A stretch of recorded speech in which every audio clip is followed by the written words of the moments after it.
Hello and welcome into the Locked On Wolves podcast. We are live following the Timberwolves loss to the Sacramento Kings on Monday night. Marney Gellner of Bally Sports North joins the show to break down the game. The Locked On Wolves postcast starts right now.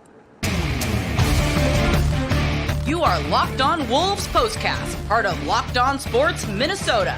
Your team every day.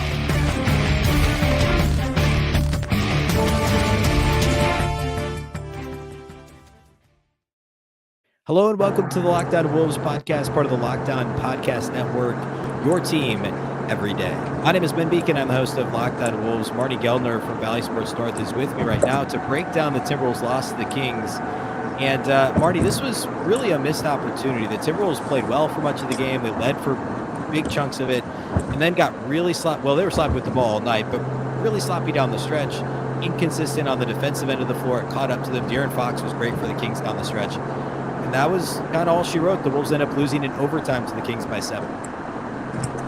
It was a disappointing loss, but as you said, that was the Wolves' defense in overtime. It was not up to par. And I think the Kings' easiest baskets of the game came in overtime. For whatever reason, the Wolves just couldn't quite put it together. And they got a little loose with the ball. Even just trying to inbound simple passes became difficult for some reason, and the result is a loss. And when you have that many turnovers and that many missed free throws, that's kind of what the Timberwolves deserved, unfortunately, tonight against the Kings. Yeah, and let's start there. Let's start with the sloppiness on offense, and I do want to talk about the defense too, especially down the stretch. But on offense, the Timberwolves had 18 turnovers, and they came into the game 28th in the league in turnover rate, and they turned it over a little over 14% of the time on offense. And this game, there were some, as there often are when you turn it over that many times. I think they had 20 plus the last time out, if I'm not mistaken. I think they had like 21. But yet they still won. In this game, they had 18 turnovers, and it caught up to them, and they lost.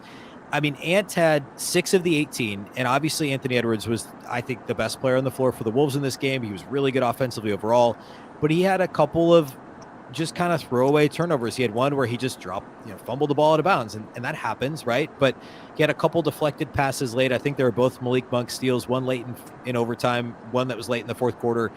And you cut out those silly ones like headbanding the ball in transition or just dropping the ball out of bounds, and you can deal with 3 turnovers for somebody who's got the ball in their hands as often as Ant does. But to have 6 individually, and then also the Wolves had 2 other starters that each had 3. Let's see, Gobert and Kyle Anderson each had 3 turnovers in this game. It really adds up. And down the stretch too. I mean, you said that, like, in a game that's a 1-possession game and ultimately is tied at the end of regulation and goes to overtime, you can't afford to turn it over 6 more times than your opposition. Yeah, that's a pretty easy math too. Just like on Saturday when the Wolves had 8 more 3-pointers made than Sacramento, you don't have to look for a bunch of areas to find, well, what could the separator be in this game? What was the difference? When a game is tied at the end of regulation, I know it ended up being a 7-point margin, but when you shoot 58% from the free throw line and you have 18 turnovers and give up 21 points off of turnovers, like those are huge numbers that in a game that's tied at the end of regulation, I mean, just be better, a little bit better in one of those areas, and you very well may win that basketball game. It was a good night from Anthony Edwards. 30 points in 5 of his last 6 games. So he's given you just a great night. Jaden McDaniels hit that 3 from the wing to send the game into overtime. I mean, what a tremendous moment for someone who missed a 3 at the buzzer just a few weeks ago. So there were so many things that were lined up to really make this just a fantastic 2-game sweep, make it a 4 straight game winning streak. But too many. Chris Finch's quote at the end of the game was something like, "Too many of those old bad habits came up and bit us in the ass again." I think that's completely fair, because we've talked about this all season, right? The transition defense, and actually there were parts of the half-court defense struggled down the stretch, but there were chunks of this game where it was the transition defense again. It was certainly turnovers throughout. It was, missing open threes, which the Wolves had shot the ball so much better from 3 of late, and they were under 31% in this game. It was a lot of the same issues we've seen all season. Let's, I guess, swing back to the positive side. You mentioned Ant's game. We could talk about Ant here before we circle back and go defense. Well, I guess we'll call it. It's like a compliment sandwich. We'll do that. Ant had 33 points in this game or I guess it's the reverse of that. Anyway, Ant had 33 points on 14 of 27 shooting. He did knock down 4 threes on 11 tries. He only got to the line 4 times, and he was part of the Timberwolves' problems at the free throw line. Was just 1 of 4 there. Did have 8 rebounds, 5 assists. As we said, turned it over 6 times, a couple steals, a couple blocks. A typical stat stuffing performance for Anthony Edwards. And there were stretches like in the fourth quarter, especially, he was the reason the Wolves were even in this game. So yeah, there were some sloppy turnovers, but he had a couple of tough 3-pointers. And early in the game, it was more in the paint. Later in the game, it was more deep jumpers. Just another dominant, well-rounded offensive performance for Ant. And he actually was a bright spot, I thought, defensively down the stretch. He was the one player besides Jaden McDaniels when he was matched up with De'Aaron Fox. I thought he provided some pretty good resistance. But offensively, I think, was the most impressive thing from Ant in this one. He hit some tough shots. Yeah, no doubt. I feel like it took him a minute to get going. He had several just uncharacteristic misses at the rim in the first quarter. I remember looking at his paint finishes at one point because it felt like he was about 1 for 6, and I think he was 2 for 4. But he may have gotten fouled on a couple of them, which don't count as field goal attempts, obviously. But I feel like they're highlighted when he goes to the rim and doesn't get fouled and doesn't make the shot. You're just kind of like, what?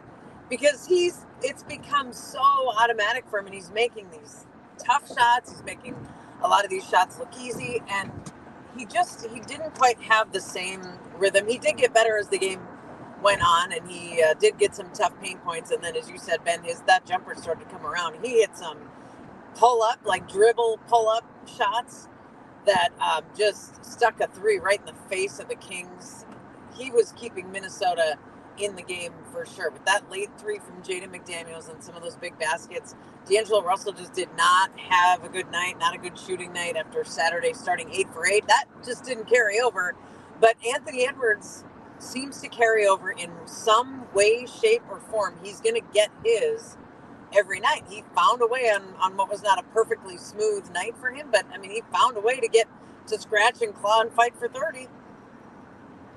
Tonight's episode of Locked On Wolves is brought to us by our friends at PrizePicks. If you'd taken De'Aaron Fox or Anthony Edwards points over in this game, you'd have been in good shape. They were both 30+. PrizePicks is extremely easy to use. You just pick 2 to 6 players, and if they'll score more or less points than their PrizePicks projection, you can win up to 25 times your money on any entry. You're not competing against other people. It's just you versus the projections available, and it's really any sport that includes the NBA, of course, as well as NFL, the Super Bowl coming up. MLB, NHL, whatever sport you like to watch, it's on there. Entries can be made in 60 seconds or less. It really is that easy. Download the PrizePicks app or go to prizepicks.com to sign up and play daily fantasy sports. First-time users can receive a 100% instant deposit match up to $100 with the promo code Locked On. If you deposit $100, they'll give you $100. If you deposit $50, PrizePicks will give you $50. Don't forget to enter the promo code Locked On at sign up for an instant deposit match up to $100. All right, let's talk a little bit about the defense. So, I mean, the Kings are a really good offensive team, and we talked on Saturday night after the game about how well the Wolves did defensively against Sacramento. And again, they held them to just 9 of 30 outside the arc, 30% from 3. So another really good game in terms of 3-point defense. But containing De'Aaron Fox, which is admittedly, like, it's not easy, right? But other than Jaden McDaniels, like, the Wolves tried, several different guys on him. Austin Rivers, when he was in the game, I thought really struggled to stay in front of Fox. There was an instance actually late in this game when it was a tie game with about a minute and a half left. McDaniels was guarding Fox. Chris Finch was trying to go offense-defense, I think, with D'Lo and Austin Rivers. And McDaniels was on Fox. The Kings got the switch they wanted, and Rivers ended up guarding Fox. He gets to about 10 feet, hits a little floater, a little jumper, and the Kings go back up by a possession. And obviously the game ended up going to overtime. The Wolves did force overtime, but that was like just one play at a key juncture in the game. And then from that point forward, it was really Anthony Edwards guarding Fox. And I'm sure he said, hey, I want to guard De'Aaron Fox right now. We're 2 guys both trying to vie for an all-star spot. I want to take him on. And I thought Edwards did pretty good. But Rivers struggled. Certainly Jalen Noel struggled. D'Angelo Russell struggled. And the Wolves continue to kind of have issues with slowing down athletic, dynamic guards. And that was a big problem down the stretch of this game. Yeah, and I feel like there are a lot of teams in the league that will struggle guarding these speedy athletic guards, because they're just that is really tough to keep up with, especially on inconsecutive games. So Jaden McDaniels was really good on Saturday and really good tonight too at times, but Yeah. you just are not going to keep a player like that in check on every possession for 2 straight games. And Jim Pete talked about it a little bit during the game, like complimenting Jaden McDaniels and giving him praise and props, but also saying, like, I mean, he's a 6'9", 6'10", long and lanky guy, and De'Aaron Fox might be the fastest player in the NBA. He's certainly top 3, I would say. So how a guy of Jaden's defensive skill is supposed to be able to keep up with a guy who is maybe the fastest in the NBA, just logically it doesn't make sense. He's going to get beaten sometimes, especially when you play 2 games in a row. And Jaden left with, maybe we played 4 minutes, I think, in the first quarter. He left in the tunnel. He was with a Wolves trainer. He was with a Wolves doctor. He was right beside me, so I could see the whole thing happening. He was in some clear discomfort. And after the game, Chris Finch said he was just fighting an illness. So we don't really know what the issue was, but he sat for a lot of the first quarter. So whatever was bugging him tonight might have affected some of his defense. But McDaniels, I mean, he did a good job. He's just not perfect, and nobody's going to be perfect against a guy like De'Aaron Fox. I thought the Wolves made him work. It wasn't like he was just walking in there and rolling all over them. But, I mean, he had a 30-point night. Yeah. Well, yeah, and he only had 5 free throw attempts. The Wolves actually did an okay job defending without fouling in this game. The Kings ended up with 22 free throw attempts. But for much of the game, at least until late, I thought the Wolves did okay in that regard.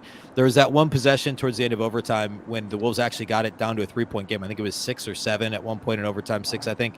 The Wolves got it down to 3 after Jaden McDaniels' 3-point play.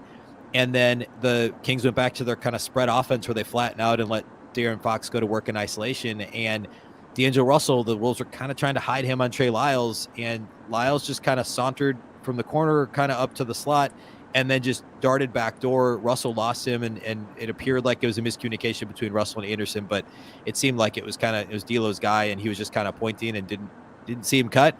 And that was a dunk that basically sealed the game. So that was a frustrating defensive possession. And that in some ways is like, because they did so many things well in this game, right? For the most part, they defended without fouling. They held them to 30% from the 3-point line. They were competitive on the glass. They were only a -1 in the rebounding category. So those kind of late game overtime meltdowns are extra frustrating because they played so well for so much of the game. Yeah, I agree. And that Trey Lyles, that basket was just backbreaking. Yeah. Because it made the deficit 2 more in an overtime game when you just don't have time to work with. And it was such a big defensive breakdown. It wasn't just like somebody snuck a pass through this tiny window and you're like, wow.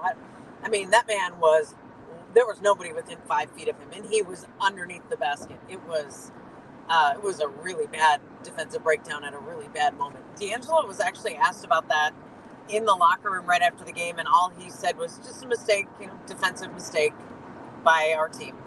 So, I mean, he acknowledged it, but what's he supposed to say? I totally lost the guy. I mean, it was a bad time to have that kind of miscommunication or whatever it was, but it just that one was kind of like, okay, that's it.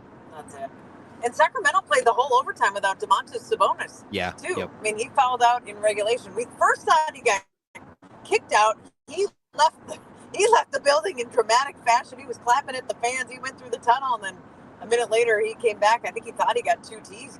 Thought he got ejected, but it was a wild game tonight. It was, and the Wolves again got called for 3 technicals. I think the Kings made 2 of the free throws, and those, I don't know, those points add up. It's so tough. The Wolves, I think at this point, I mean, they lead the league in technicals, and I think the officials know that. I mean, like, in no world should the Wolves be like they need to stop with the technicals, right? But at the same time, Sabonis was who's pretty demonstrative after that foul call and just got the 1 technical, and I don't know, it's hard to figure out on a night to night basis with how that all works. The tech that Naz Reid got is the point that Rebecca Brunson makes a lot is you as a player should be allowed to have an immediate reaction, right? Like a 1 to 2 second. If you just, I mean, you can't say F you, what an effing stupid effing call. I get that, but you should be able to have an immediate emotional reaction for 1 second and then shut it down. And Nas was not even allowed to have that immediate emotional reaction in that moment. Yeah.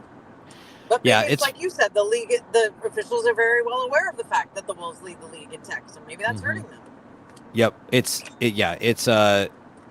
at this point, it's a little bit of a self-fulfilling prophecy in more ways than one. So the Wolves had come into this game winning, 11 out of 15? And, still overall much better play in the month of January. And now the Timberwolves continue this 6-game homestand. They're halfway through. Golden State Wednesday night at Target Center, and then Orlando and Denver. So still an opportunity to pick up some big wins against the West.